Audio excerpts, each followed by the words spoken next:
আমরা এখন আসছি 87 ঢাকা থেকে আগত। কি জিনিস দেখতে জানো?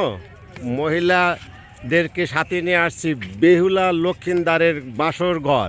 এখানে কিভাবে বেহুলা লক্ষিন্দার বাসর করত সেই বাসরটা আমরা আজকে আসছি সরজমিনে পরিদর্শন করতে। হ্যাঁ, দেখো আমাদের সব ইয়াং বন্ধুদেরকে নিয়ে আমরা এখানে আসছি। হ্যাঁ, ইয়াং বন্ধুরা আসছে এখানে এবং ওরা মানে মেয়েরা বলে যে বাসর ঘর তো জীবনে একবারই হয়, কিন্তু বিড়ালটা মারতে হয় ওই রাইতেই। বুঝতে পারছো বন্ধু? হ্যাঁ, যাই এখানে তুমি কিছু বলো, তুমি কিছু বলো। হ্যাঁ বন্ধু, আমরা আসছি ঢাকা থেকে 87-এর বন্ধুরা, মেয়ে ছেলে আমরা সবাই একসঙ্গে আসছি, বন্ধু বান্ধবরা অনেক মজা করতে করতে আসছি। এসে হোটেলে উঠছি, জুমা নামাজ পড়ছি, এরপরে আবার খানা খেয়ে আবার বেড়ে পড়ছি। তুমি কিছু বলো। বাসর ঘরের বড় ইচ্ছা নাই, এখানে এসে গেলাম। হ্যাঁ বন্ধুরা, আজকে আমরা বহু প্রতীক্ষিত সেই বেহুলা লক্ষিন্দারের বাসর ঘর পরিদর্শন করতে এসেছি। আমরা কিছুক্ষণের মধ্যে বাসর ঘরে বাসর করে আজকের প্রোগ্রাম, আজকের অনুষ্ঠান এখানে সমাপ্তি করে আমরা সেই আমাদের বাসস্থান সেই YMCA ট্রেনিং সেন্টারে চলে যাব। তবে আগামীকাল আমাদের হোটেল মমইনে বিশাল সাথে একটা প্রোগ্রাম আছে, সেই ভেন্যু আমরা পরিদর্শন করে তারপর আমরা হোটেলে চলে যাব। ধন্যবাদ বন্ধুরা। বলো। আমরা ঢাকা থেকে আসছি এই বেহুলার লক্ষিন্দারের বাসরঘর দেখার জন্য। এর আগে আমরা লক্ষিন্দারের এমন একটা জিনিস দেখেছি খুব সুন্দর, যেটা কেউ কোনোদিন দেখে নাই। এই জিনিসটা দেখার পরে আমরা এখন বেহুলার বাসরঘরটা আমরা পরিদর্শনে আসছি। আমরা দেখবো, দেখে সুন্দর করে তার বাসরটা কিভাবে হয়েছে। আমাদের সাথে যারা মেয়েরা বান্ধবীরা আসছে তারাও দেখবে সেই বাসের ঘরের স্বীকৃতি তারা আজকে দিবে। আজকে না দেখ, তারা হয়তো শনিবার রাতে যায় দিবে। সেই স্বীকৃতি আমরা আশা করবো। সবাই ভালো থাকো।